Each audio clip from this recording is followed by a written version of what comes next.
अस्सलामु अलैकुम रहमतुल्लाहि व बरकातुहू। हकीम जावेद इकबाल हर बल इस चैनल की तरफ से आपकी खिदमत में हाजिर है।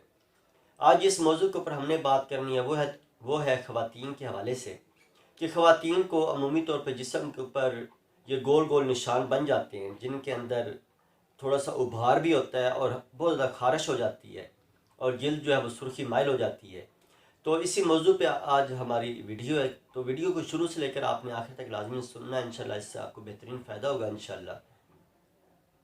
तो वीडियो में मज़ीद आगे जाने से पहले दुरूद पाक नबी मेहरबान हज़रत मोहम्मद मुस्तफ़ा सल्लल्लाहु अलैहि वसल्लम पे मैं भी पढ़ता हूँ, आप भी पढ़ें। अल्लाहुम्मा सल्लि अला मुहम्मदिन अब्दिका व रसूलिका व सल्लि अला जमीइल मोमिनीन वल मोमिनात वल मुस्लिमीन वल मुस्लिमात।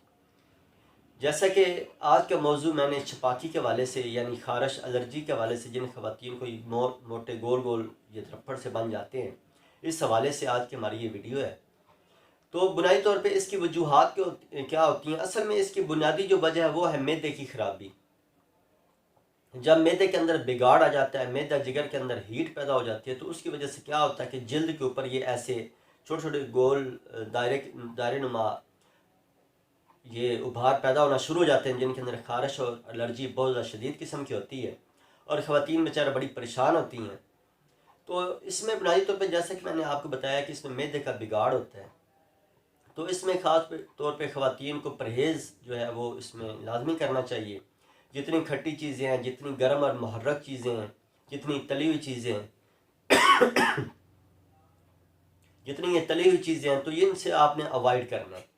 और सादा और नेचुरल जैसे कि गाजर है, आजकल के मौसम में शलजम है, मूली है, कद्दू, टिंडे, ऐसी ठंडी सब्जियां आपने इस्तेमाल करनी है। और इस तरह की जितनी गर्म और मुहर्रक चीज़ें हैं, चटपटी चीज़ें, उनसे आपने परहेज़ करना है। तो चलते हैं इसके इलाज की तरफ। तो इसका इलाज बहुत ही आसान है, ये अगर आप कर लेते हैं तो इंशाल्लाह इससे बेहतरीन आपको फ़ायदा होगा इंशाल्लाह। तो इसमें आपने करना क्या है कि आपने पुदीना 4-5 टहनियाँ लेनी है, उनको अच्छी तरह दोरी के अंदर पहले पानी के अंदर धो लेना है। उनको धोने के बाद दोरी के अंदर डाल के अच्छी तरीके से आपने इनको रगड़ना है। रगड़ने के बाद आपने 1 चम्मच अंदर शक्कर की मिलानी है। शक्कर की मिलाने के बाद आधा गिलास पानी आपने डालना है और इसको अच्छी तरह हिलाना है। जब ये हल जाए, जब ये आपस में मिल जाए सारा, इसको आपने छान के उस खातून को सुबह और शाम 2 टाइम में आपने पिला देना है।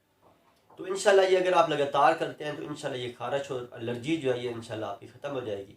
तो इसके अलावा एक और चीज़ मैं आपके सामने एक जड़ी बूटी का जिक्र करना चाहता हूँ कि आपने क्या करना है, आपने गुले मुंडी लेना है। ये पंसार वालों से आम रूटीन में मिल जाती है। तो गुले मुंडी के 10 से 15 दाने ये आपने रात को पानी में भिगो देने हैं और सुबह टाइम आपने इनको अच्छी तरह मल के छान के ये पी जाना है। तो ये रोज़ाना सुबह खाली पेट आपने करना है। तो इंशाल्लाह इससे क्या होगा कि आपके ब्लड की सफाई भी हो जाएगी। मैदे के अंदर जितनी गर्मी है, जिगर के अंदर जितनी गर्माइश है, जितने एसिड है, इंशाल्लाह वो भी ख़त्म हो जाएंगे। अल्लाह ताला हम सब को शिफाए कुल्ली अता फरमाए। तो ये नुस्खा जात आगे शेयर भी किया करें इंशाल्लाह। ये आम रूटीन में आम मिलने वाले नुस्खा जात और बेज़रर होते हैं, तो इनको आप इस्तेमाल करें, लोगों में शेयर भी करें। अल्लाह ताला हम सब का हामी नासर हो। अस्सलामु अलैकुम रहमतुल्लाहि व बरकातुहू।